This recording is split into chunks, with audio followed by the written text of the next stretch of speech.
Hello everyone, welcome to Law of Assumption Coaching. Thank you so much for coming back here again, and I hope you guys are doing awesome and you had a great weekend. Alright, so as I've told you in my last video कि next video में बाकी के जो बचे हुए questions हैं मैं उनको आंसर दूंगी. So yes, without any further ado, let's start today's video. So सबसे पहले क्वेश्चन लेते हैं खुशी का, जो अपने SP को मैनिफेस्ट कर रही हैं एफर्मेशंस के थ्रू. बट जिस SP को ये मैनिफेस्ट करना चाहती हैं उनके लिए एफर्मेशंस बहुत टाइम से कर रही हैं. हाउएवर इनको ये डाउट था कि ये काम करता भी है या नहीं, तो इन्होंने क्या किया कि just for the experiment purpose same affirmation SP के नाम की जगह अपने फ्रेंड के ऊपर यूज़ करना स्टार्ट किया, ताकि ये देख सकें कि एफर्मेशन काम करता है या नहीं. और कुछ दिनों में इन्होंने देखा कि इनका जो फ्रेंड है उसके बिहेवियर में इनके लिए काफ़ी ज़्यादा चेंजेस दिखाई देने लग गए. वो ज़्यादा ऑब्सेस्ड हो गया इनके लिए और काफ़ी ज़्यादा पॉजिटिव बिहेव करने लग गया. हाउएवर जिस पर्सन के लिए ये बहुत ज़्यादा चाहती थी कि SP जो इनका है वो चाहती थी कि वो इनकी लाइफ में आए और वो इनको प्यार से ट्रीट करे, वैसा नहीं हुआ. इंस्टेड उस दौरान काफ़ी हद तक बीच में लड़ाइयाँ भी हुई. तो ऐसा क्यों? तो पहली बात तो सबसे पहले मैं खुशी जी आपसे ये कहना चाहूँगी कि कॉन्ग्रेचुलेशंस, आपको ये बात का एहसास हुआ कि आपके एफर्मेशंस काम करते हैं. और बाकी सारे लोग जो ये बात सुन रहे हैं मेरी, उनको भी इस चीज़ से मोटिवेशन मिलेगा कि yes, this is not a fake thing, this is not a scam जो एफर्मेशंस लोग करते हैं कि बिल्कुल बोलने से क्या हो जाएगा. जी बिल्कुल, आपके बोलने से, आपके रेपिटेटिव थॉट से, आपकी थिंकिंग से, आपके वर्ड से, जो कि बहुत पावरफुल होते हैं अपने आप में, आप अपनी 3D रियलिटी को चेंज कर सकते हैं. अब आते हैं आपके क्वेश्चन के ऊपर कि आपने जो SP के ऊपर जब ये ट्राई किया तो वहाँ पर ज़्यादा मूवमेंट आपको दिखाई नहीं दी. हाउएवर जब फ्रेंड के ऊपर ट्राई किया तो बहुत जल्दी से सारी चीज़ें आपको दिखाई देने लग गई. Well, the answer is because you are way too attached to this desire. जहाँ SP का मामला आता है वहाँ ये आपकी बर्निंग डिज़ायर हो जाती है, वहाँ ये आप दिल से चाहती हैं कि ये काम हो और आप बहुत ज़्यादा अटैच्ड है अपने SP को लेकर. तो बट ऑब्वियसली बात है कि ज़रा सी भी मूवमेंट अगर आपको 3D में नेगेटिव या पॉजिटिव होती हुई दिखाई देती है, आप बहुत जल्दी इस बात से अफेक्टेड हो जाते हैं. तो that means you are way too attach to your desire. आपको अपने डिटैचमेंट पर काम करना चाहिए. आप आज भी अपने से ज़्यादा अपने SP को वैल्यू कर रहे हैं, इसी वजह से आपको 3D में कोई भी चीज़ SP से रिलेटेड दिखाई नहीं दे रही है. The moment you upgrade your self, जैसे आपने फ्रेंड के साथ किया, तो फ्रेंड अगर आपके लिए फीलिंग्स डेवलप भी कर रहा था तो आपको इस चीज़ से बहुत ज़्यादा अंदर से बहुत ज़्यादा अफेक्टेड फील नहीं कर रहे थे आप.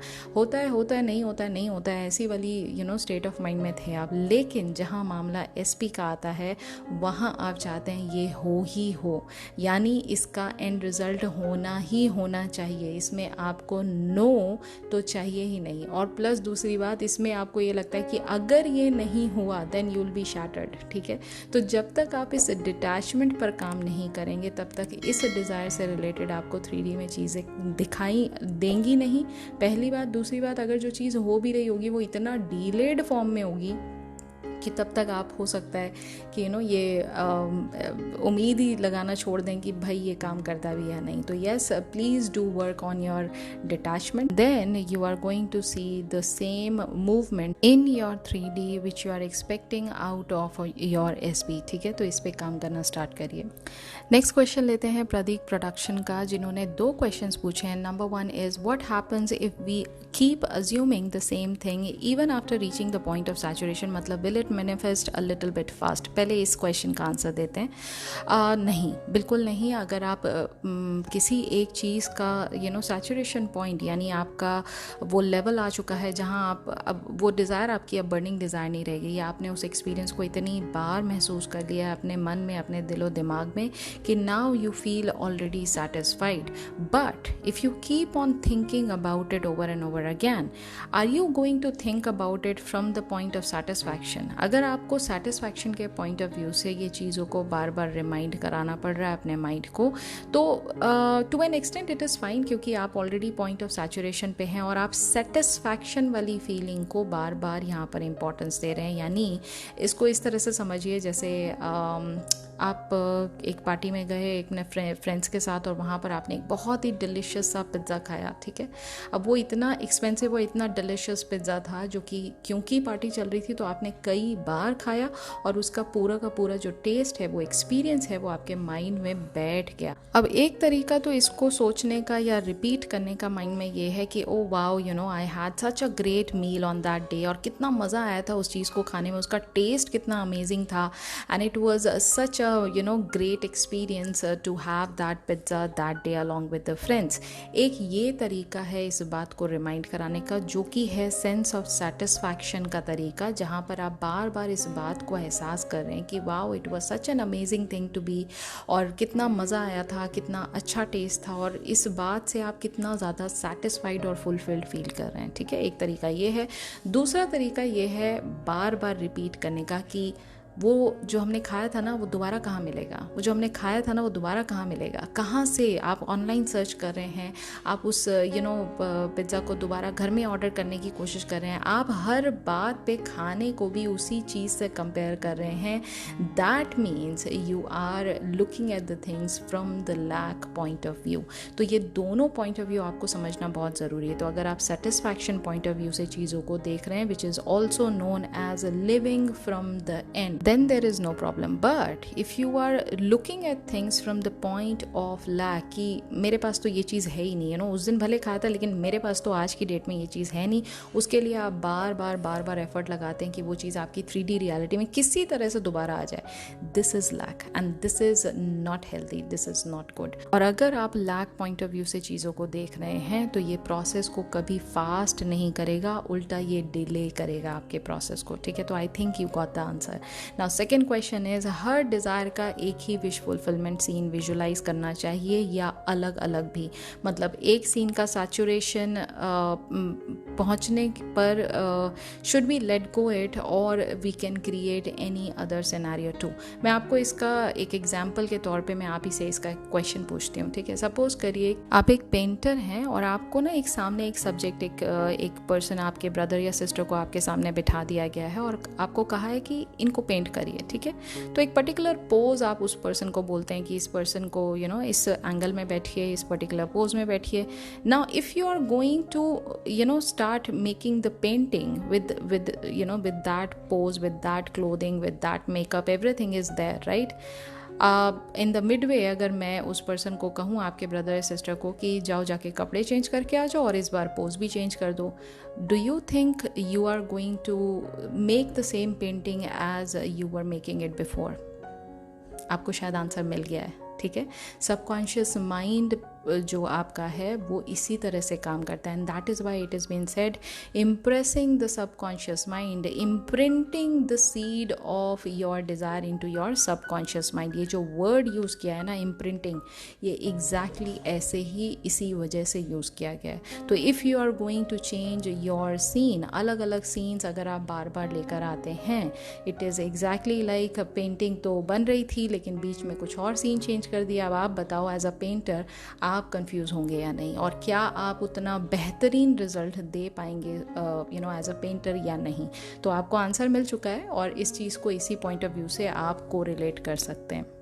नेक्स्ट क्वेश्चन लेते हैं वर्षा तिवारी जी का, जो ये कह रही हैं कि हेल्थ की वजह से अपने करियर को फोकस नहीं कर पाई, अब घर वाले शादी करना चाहते हैं, तो अब इनको समझ में नहीं आ रहा है ऐसी सिचुएशन में कि इन्हें क्या सोचना चाहिए, क्या अफर्म करना चाहिए। सबसे पहले मैं आपको ये कहूँगी वर्षा जी कि 3D में जो कुछ भी क्रिएटेड है वो आप ही का अपना क्रिएशन है। अगर पेरेंट्स आपको किसी चीज़ के लिए फोर्स कर रहे हैं, प्लीज़ अंडरस्टैंड, ठीक है। आपको अपने आप पर पहले ये फोकस करना है कि व्हाट इज़ इट जो आप अंदर फील कर रहे हैं। Some kind of doubt regarding career, some kind of issue that you are facing internally, आप अंदर अपने आप से पूछिए कि क्या ऐसी चीज़ें हैं। जैसे एक तो लिमिटिंग बिलीफ आपने इसी कमेंट में लिख दिया कि बिकॉज मेरी हेल्थ ठीक नहीं थी इसलिए मैं करियर पर फोकस नहीं कर पा रही थी।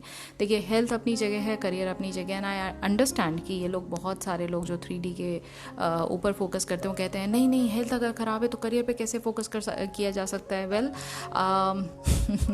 अगर आप मूवी देखते देखते खाना इंजॉय कर सकते हैं, 2 काम एक साथ कर रहे हैं ना।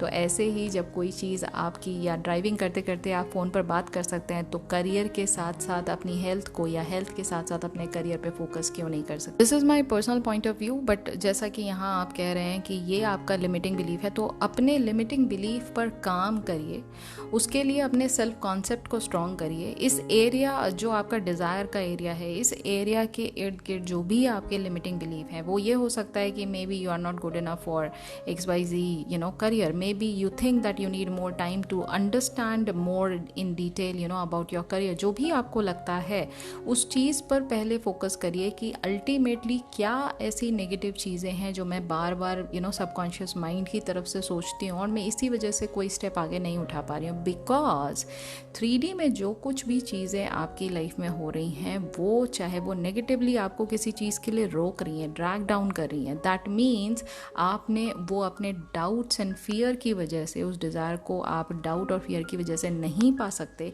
इसलिए ये लोग 3D में आके आपको इस तरह की बातें कर रहे हैं। तो अल्टीमेटली आपका एम क्या होना चाहिए? आपका एम होना चाहिए अपनी इंटरनल रियलिटी में वो एंड सीन को क्रिएट करना जो आप चाहते हैं। तो अगर डिज़ायर आपकी है कि आपको करियर बड़ा करना है, आपको बहुत अच्छा करियर बनाना है, तो उसके लिए आप जो भी पोजीशन पे पहुंचना चाहते हैं, आप देखिए आप उस पोजीशन पे ऑलरेडी हैं, आप उस पोजीशन को एंजॉय कर रहे हैं, everyone around you is uploading you, is praising you, और उस तरह से आप सैट्स कर सकते हैं। सैट्स की वीडियो ऑलरेडी बनी हुई है, जॉब के रिगार्ड में भी वीडियो बनी हुई है, अफर्मेशंस उसमें दिए हुए हैं, आप जाके उसको चेकआउट करिए and then you can go ahead, start working on your limiting belief and अपने सेल्फ कॉन्सेप्ट पर आप काम करके इस चीज़ को पा सकते हैं। नेक्स्ट क्वेश्चन है रुना परवीन जी का। मैम, एसपी को खुद से एसएमएस करना बंद कर देना चाहिए, लास्ट सीन चेक करने के बाद बंद कर दें जब हम सेल्फ लव कर रहे हैं तो। रुना जी, आपके नीचे इसके आगे जो लाइन लिखी है वो मैं पढ़ना भी नहीं चाहती हूँ, क्योंकि आपकी हर कमेंट में मैंने यही बात आपको बार बार कही है, बार बार समझाई है कि 3D पर फोकस मत करिए। आपकी ये जो इंटरनल जेलसी है ना, ये इंटरनल जो आपका क्या कहना चाहिए, ये जो चेज़ करने की जो आपकी आदत है ना, ये अभी नहीं गई है। जब तक आप इसको सीरियसली नहीं लेंगे, आप सेल्फ लव पर अगर प्रॉपरली फोकस कर रहे हैं, तो सिर्फ सेल्फ लव पर ध्यान दीजिए ना। आपके एसपी हैं या नहीं है, उससे आपको क्या लेना देना है? वो तो 3D वर्जन में है ना, अभी आपको जो दिखाई दे रहे हैं। जो कुछ भी आप मैसेज कर रहे हो या जो कुछ भी चीज़ें आपको उनको एफर्ट के तौर पर करनी पड़ रही है, वो 3D में करनी पड़ रही है। मैं आपको यहाँ कंप्लीटली ये कह रही हूँ कि सारा फोकस अपने सेल्फ कॉन्सेप्ट और सेल्फ लव पर लगाइए। आपको जो चीज़ें अपने एसपी से चाहिए वो खुद को देना स्टार्ट करिए ना, be it compliment, be it gifts, be it anything, and start loving yourself the way you want your SP to love you. Okay, when you are going to do things like that, obviously आप अपने आप की value बढ़ा रहे हैं। आप किसी को यहाँ चेज नहीं कर रहे हैं, आप अपने आप की वैल्यू इतनी बढ़ा रहे हैं कि उसके बाद दुनिया खुद ब खुद आपको आके चेज करने लग जाएगी। That's the answer to your question. और आपको क्या ज़रूरत पड़ी है किसी को एसएमएस करने की, क्यों चेज करना है आपको किसी को 3D में? It is not your job as a creator, please understand this. Next question है हर्षिता मिश्रा का कि आप हमेशा बोलते हो ना कि अपनी डिज़ायर को 3D में मत देखो, सो डज दिस मीन कि हमें आउटकम एक्सपेक्ट नहीं करना चाहिए कभी भी? हर्षिता, आपको अगर कॉन्सेप्ट समझ में आया तो आप 3D में किसी चीज़ को देखने क्यों जाओगे जब सारी चीज़ें आपको इमेजिनेशन में ऑलरेडी मिल रही हैं? तो it's all about changing your perception. If you start believing that 3D is not my real reality, my entire reality is my 4D reality, which is your imagination, or right now in this very moment whatever you want in your 4D reality, it is right now present. This is the rule of manifestation. अगर आप इस rule को follow ही नहीं कर रहे हैं तो फिर आप 3D में ही हर चीज़ को ढूंढते रहेंगे। तो 3D में आपको चीज़ें ढूंढनी क्यों है? 3D तो डिलेड वर्जन है आपके इंटरनल रियलिटी का। तो अगर आपने आज इंटरनली अपने आप को सेटिस्फाई कर लिया, अपने आप को फुलफिल्ड कर लिया with the desire that you want in your 3D, you already got your desire. There is no point looking for it in your 3D. I hope you are understanding the deep meaning behind this. Next question लेते हैं हेमंत ठाकुर जी का। इन्हें actor बनना है, monthly इनको $1 million earn करने हैं, but अभी एक्टिंग क्लास के लिए इनको फैमिली की फाइनेंशियल कंडीशन ठीक नहीं है, कॉन्फिडेंस बहुत ज़्यादा लो है। हेमंत जी अपने सेल्फ कॉन्सेप्ट और सेल्फ लव पर ध्यान दीजिए, अपनी सारी की सारी जो एनर्जी है और पूरा फोकस जो है वो इन 2 चीज़ों को इम्प्रूव करने में लगाइए। प्लस अपने साथ में एक ऐसा सीन क्रिएट करिए जिसमें आप ऑलरेडी सक्सेसफुल हैं as an actor and you have got everything, you have got the money, you have got the fame, you have got the respect, you have got everything in that scene. When you are going to visualize that, आपकी 3D reality में चीज़ें जो हैं वो time to time change होने लग जाएंगी। Gradually it is going to get you whatever you want in your 3D reality. तो उसके लिए सबसे पहला first and foremost step is to work on your self concept and self love। ठीक है। नेक्स्ट क्वेश्चन है यूज़र QF5H समथिंग ID। इन्होंने ये कहा है कि right now she is not able to visualise, ना तो ये विजुलाइज कर पाती हैं, ना ही ये मैनिफेस्ट कर पा रही हैं और ना ही चीज़ों को अट्रैक्ट कर पा रही हैं। तो क्या करें? कॉन्सेप्ट क्लियर कीजिए, कॉन्सेप्ट क्लियर कीजिए। आपको ये चैनल पर हर चीज़ बिल्कुल ओपन फोरम में समझाई जा रही है, बहुत ही सिंप्लीफाइड लैंग्वेज में आपको समझाई जा रही है। आप मैनिफेस्टेशन से रिलेटेड जो पूरी की पूरी प्लेलिस्ट है, प्लीज़ उसको सुनिए और समझने की कोशिश करिए, नोट्स बनाइए। अगर आप नेवल गोडार्ड की बुक्स नहीं पढ़ते हैं तो प्लीज़ इन्हीं वीडियो से आपको पूरा का पूरा जो कॉन्सेप्ट है क्रिएशन ऑफ रियलिटी का वो समझ में आएगा, पूरा का पूरा कॉन्सेप्ट जो है मैनिफेस्टेशन का वो आपको समझ में आएगा। And then you can start manifesting small things in your life। रही बात विजुलाइज ना कर पाने की, मैं आपको अगर आज ये कहूँ कि you are eating a red colour apple, ठीक है, तो क्या आपने इस चीज़ को मन में विजुलाइज़ किया? मेरी ये बात सुन के अगर आपके माइंड में ये इमेज आई है, दैट मीन्स आप विजुलाइज़ कर सकते हैं। और अगर आप विजुलाइज़ कर सकते हैं तो क्यों नहीं कर पा रहे हैं? वो इसलिए क्योंकि आपका सारा का सारा focus too much dwelled into 3D है, यानी आप 100% 3D को रियलिटी मान के बैठे हैं। आपके लिए इस बात को मानना बेहद मुश्किल है कि मैनिफेस्टेशन जैसी कोई चीज़ होती है जिसको आँख बंद करके विजुलाइज़ करके अफर्म करके सिर्फ थिंकिंग प्रोसेस को चेंज करके आप 3D को जो चाहें जैसा चाहें वैसा चीज़ों को पा सकते हैं इन योर 3D रियलिटी। तो जब इस डिटैचमेंट को आप एक्सरसाइज करना स्टार्ट करेंगे, इसको प्रैक्टिस करना स्टार्ट करेंगे, things in your 3D reality are automatically going to change. तो ये आपने इतने बड़े कमेंट में सारी चीज़ें लिख दी, लेकिन इस पूरे के पूरे प्रोसेस को मैं 4 लाइनों में नहीं बता सकती, इसलिए मैंने पूरी की पूरी सीरीज़ बनाई है मैनिफेस्टेशन की। आप जाके उसको चेकआउट करिए और तब अगर कोई क्वेश्चन है तो प्लीज़ यहाँ पर लिखिए, मैं आपको बता सकती हूँ उसके बाद। नेक्स्ट क्वेश्चन है सचिन पवार जी का, जिन्होंने ये कहा है कि आपने कहा था छोटी छोटी चीज़ों को मैनिफेस्ट करना चाहिए लॉ टेस्ट करने के लिए, तो इससे क्या मेरी डिज़ायर में इफ़ेक्ट तो नहीं होगा ना, क्योंकि उसमें थोड़ा सा ब्रेक हो जाएगा ना, इसलिए मैंने पूछा। वेल सचिन जी, आप खुद सोचिए, आप चीज़ों को अभी टेस्ट कर रहे हैं, आप इतनी बड़ी डिज़ायर को कैसे बीच में लेकर आ सकते हैं? आप खुद सोचिए ना, अभी आप 2+2=4 का फॉर्मूला अप्लाई करना सीख रहे हैं, तो आप एकदम से बोर्ड के एग्ज़ाम को कैसे साथ के साथ प्रैक्टिस कर सकते हैं? आप मुझे बताइए। तो मैंने तो आपको सजेशन यही दिया था कि पहले आप छोटी छोटी चीज़ों को टेस्ट करिए, और ये जो बड़ी डिज़ायर है आपकी, जो कुछ भी आपकी जो खुद की बर्निंग डिज़ायर है, इसको अभी ऑन होल्ड रखिए, ताकि आपको पहले भरोसा हो कि आप क्या करना चाह रहे हैं। आप जो करते हैं, जो इमेजिन करते हैं, जो विजुलाइज करते हैं, जो भी चीज़ें आप प्रैक्टिस के तौर पे लॉ को टेस्ट करने के तौर पे अगर आप करते हैं in your 3D reality, is this going to give you any result? अगर आपको रिजल्ट मिलते हैं, जैसे सपोज करिए बहुत सारे लोग ना सैट्स में बिलीव करते हैं, इंक्लूडिंग मी। अगर आप सैट्स करते हैं और सैट्स करने के बाद आपको with in a couple of days आपको इस जो भी आपकी डिज़ायर आपने सोची थी छोटी सी, वो आपकी 3D में दिखाई देने लग गई, और उसके बाद आपने कुछ एफर्मेशंस ट्राई किया नई डिज़ायर पे। अब अगर आपको इमेजिनेशन का प्रोसेस ज़्यादा इंजॉयबल लगता है, प्लस उससे आपको रिजल्ट ज़्यादा अच्छे मिलते हैं, नाउ यू नो कि अब इस टेक्निक को मैं अपनी बर्निंग डिज़ायर पर लगा सकता हूँ। लेकिन जब तक आपने कोई चीज़ टेस्ट नहीं की है, तो कैसे आप उसको फाइनल डिज़ायर पे लगा सकते हैं? ठीक है, तो I think you have got your answer.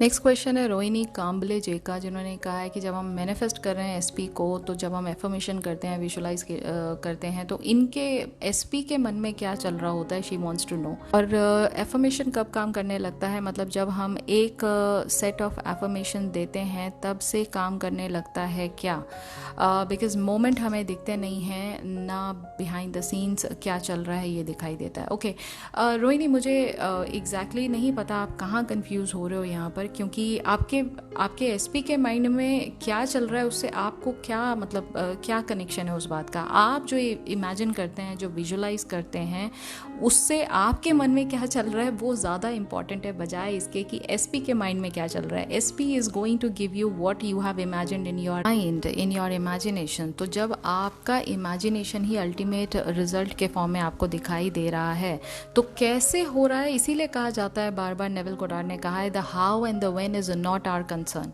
वो किस पूरे के पूरे प्रोसेस में क्या होने वाला है वो हमें नहीं पता है, और हमारा वो कंसर्न भी नहीं है। इसलिए आपको कहा जाता है आप एंड रिजल्ट की तरफ फोकस करिए, प्रोसेस की तरफ नहीं, ठीक है। That's number 1। नंबर 2 इज जिस दिन आप चाहेंगे उस दिन एफर्मेशन या कोई एक सिंपल अजम्पशन भी काम करना स्टार्ट कर देगा। ये कोई फिजिकल एफर्ट नहीं है रोहिणी, ये आपका वो एफर्ट है जो आप मेंटल लेवल पे कर रहे हैं, ठीक है। तो मेंटली अगर आपने आज अभी इस सेकेंड अज्यूम कर लिया that this is my reality, let's say you want to get married to your SP, right now you have assume that I am already married to my SP, you are married. You are married. From this moment onward, you are going to think about the things which you are going to do in your life as a married woman. Okay अब आपने mindset already change कर लिया है, तो जब आपने mindset already change कर लिया तो आपको तो अपनी डिज़ायर ऑलरेडी मिल गई ना। फिर आपके बिहाइंड द सीन्स क्या चल रहा है, फिर अगेन वो निटी ग्रिटी में आप जा रहे हैं कि बिहाइंड द सीन्स क्या चल रहा है, आपको दिखाई नहीं देता। आपको क्यों जानना है सारी चीज़ें बिहाइंड द सीन्स देखने के लिए? मैं तो आपको ये कहूँगी ना कि आप अपने एंड गोल पर ज़्यादा फोकस करिए, और आप आज मान लीजिए कि आज अभी के अभी इस मोमेंट में आपकी डिज़ायर आपके पास आ चुकी है। तो जैसे आपके पास आपकी डिज़ायर आ गई, अब आपको क्या उस चीज़ को दोबारा ढूंढने की ज़रूरत है? Of course not. तो आप क्योंकि इस निटी गिटी के प्रोसेस में फंसे हुए हैं ना कि एक एफर्मेशन करेंगे, हम 10,000 एफर्मेशन करेंगे, हम 15 दिन करेंगे, हम 15 महीने करेंगे, तब हमारी चीज़ें जो हैं वो 3D में दिखाई देंगी। नो, 3D में जब आनी होगी तब आएगी। आपका एज अ क्रिएटर काम है चीज़ों को एंड रिजल्ट तक माइंड में देखना, और देखने के बाद उसको अपनी रियलिटी एक्सेप्ट कर लेना। दैट्स इट, ठीक है। नेक्स्ट क्वेश्चन है तुम्पा देवनाथ जी का, आई एम परफेक्ट, मैं ये affirmation all area of life के लिए बोल सकती हूँ? जी आप बिल्कुल बोल सकते हैं तुम्पा जी। सेकंड है नेविल गोडार्ड सर की कौन सी बुक फर्स्ट पढ़नी चाहिए? आप फीलिंग इज़ द सीक्रेट, आप वहाँ से शुरुआत कर सकते हैं, या फिर अवेकेंड इमेजिनेशन, यहाँ से भी शुरुआत कर सकते हैं। जस्ट फॉर द बेसिक्स, अगर बेसिक्स को क्लियर करना है आपको, तो feeling is the secret is one of the best book and one of my personal favourite, तो आप यहाँ से शुरुआत कर सकते हैं। नेक्स्ट क्वेश्चन है टॉपिको का, जिन्होंने ये कहा है कि मेरी ड्रीम कार स्कॉर्पियो मैं मैनिफेस्ट कर रही हूँ, 6 महीने हो गए हैं, अभी मेरी ड्रीम कर नहीं आए है, बट मैम मैं कोई इतना ज़्यादा अर्न नहीं करती। जब कार मैनिफेस्ट करने के बारे में आता है तो ऐसा लगता है कि मेरे पास तो पैसा ही नहीं है, कैसे बाय करूँगी, और ना ही कोई अर्निंग का सोर्स है। ओके, आप खुद ही आपने जवाब दे दिया आपने लिमिटिंग बिलीफ का। आपका जो लिमिटिंग बिलीफ है वो 3D से रिलेटेड है। 3D में आज हो सकता है आपकी एक सोर्स ऑफ इनकम ना हो, ठीक है। 3D में हो सकता है कि आज आपका बैंक बैलेंस इतना ह्यूज ना हो। How does it matter? How does it matter? You are manifesting things, और मैनिफेस्टेशन का पहला रूल ये होता है which is imagination is everything. So when you are imagining your dream car, do you feel the ownership? When you are imagining your dream car, do you feel the sense of fulfillment around your dream car? आप गाड़ी चला रहे हैं, आप गाड़ी में बैठे हैं, आप enjoy कर रहे हैं, आपको ये दोनों चीज़ें फील होती हैं या नहीं? If that sense of satisfaction is there within your internal reality, 3D अपने आप चीज़ों को बेटर करेगी, ठीक है। आपको सोर्स ऑफ इनकम अपने आप मिलने लग जाएंगे, और ज़रूरी नहीं है कि आपको ही सोर्स ऑफ इनकम के थ्रू आपके घर में वो कार आए। ठीक है, आपको कोई कार गिफ्ट कर सकता है, आप हो सकता है कोई किसी चीज़ में आप चीज़ों को विन कर सकते हो, and you are going to get whatever you want. तो why you all are focusing on the how and the when का थिंग. जब मैंने ये बात कितनी बार अपनी हर वीडियो में कहा है कि the how and the when is not our concern. कैसे होगा आपसे मतलब नहीं है इस बात का, कब होगा आपको कोई लेना देना नहीं है. दोनों चीज़ों का जवाब एक शॉट में मैं दे सकती हूँ यहाँ पे कि इमेजिनेशन में आप एंड रिज़ल्ट को देखते हैं और वो एंड रिज़ल्ट राइट नाउ आपके पास है. तो आपको वेटिंग पीरियड पर जाने की ज़रूरत ही नहीं है. दूसरी बात, आपको हाउ पे इसलिए जाने की ज़रूरत नहीं है क्योंकि अल्टीमेटली जो आपको चाहिए था वो तो मिल ही गया ना. तो हाउ के चक्कर में आपको पढ़ना क्यों है. आपको अपने कॉन्शियस ब्रेन पर इतना ज़्यादा भरोसा है, लेकिन सब कॉन्शियस ब्रेन जो कि अनलिमिटेड सोर्स ऑफ पावर है, आप उस पर भरोसा नहीं कर रहे हैं. तो ये आप इसको इस तरह से प्लीज़ सोचिए ना कि ये आपका जॉब नहीं है. आपका only job is as a creator. अगर आप मैनिफेस्टेशन के रूल के हिसाब से चलें, as a creator your only job is to go ahead, think about your end scene, and that's it. Your job is done. Feel the fulfilment of it and your job is done. So yes, ये थे आज के सारे questions. अभी तक के जितने भी क्वेश्चंस थे मैंने सारे के सारे ऑलमोस्ट रिप्लाई कर दिए हैं. Somebody has asked me about the manifestation mistake. बिल्कुल मैं इस वीडियो को ज़रूर जल्दी लेकर आऊँगी, बट तब तक के लिए थोड़ा सा आपको इंतज़ार करना पड़ेगा. जैसा मैंने कहा कि अब हम नेक्स्ट सीरीज़ जो हैं हम स्टार्ट करेंगे जितनी भी टेक्निक्स हैं उनके बारे में. तो अब कल से ऑनवर्ड से अब आप थोड़ा सा हमें स्पीड अप करना है चीज़ों को. तो टेक्निक्स को समझने के लिए बिल्कुल पेन पेपर लेकर रेडी रखिएगा, ताकि जब आपको टेक्निक बताई जाए, समझाई जाए, तो उसका एक एक पॉइंट आपको क्रिस्टल क्लियर हो. ठीक है. So yes, from tomorrow onwards we are going to start our new series of only about techniques, all about manifestation techniques given by Neville Goddard. Yes, we'll be covering all those things. So yes, stay tuned for more. और अगर आज की video आपको पसंद आई और आज आपको काफ़ी सारे इंसाइट्स मिले, बहुत सारे डिफरेंट क्वेश्चंस के आंसर आपको मिले, तो please like, share and subscribe. अगर आप न्यू हैं चैनल पर तो सब्सक्राइब ज़रूर करेगा. इस चैनल पर आपके सारे क्वेश्चंस के आंसर दिए जाते हैं और नेवल गोडार्ड की जो टीचिंग है वो बिल्कुल सिंप्लीफाइड हिंदी लैंग्वेज में आपको समझाई जाती है, ताकि आपकी लाइफ इस अंडरस्टैंडिंग और इस नॉलेज से बेहतर और बेहतर हो सके. सो मैं मिलूंगी अब आपसे कल. तब तक अपना ख्याल रखिए एंड हैप्पी मैनिफेस्टिंग.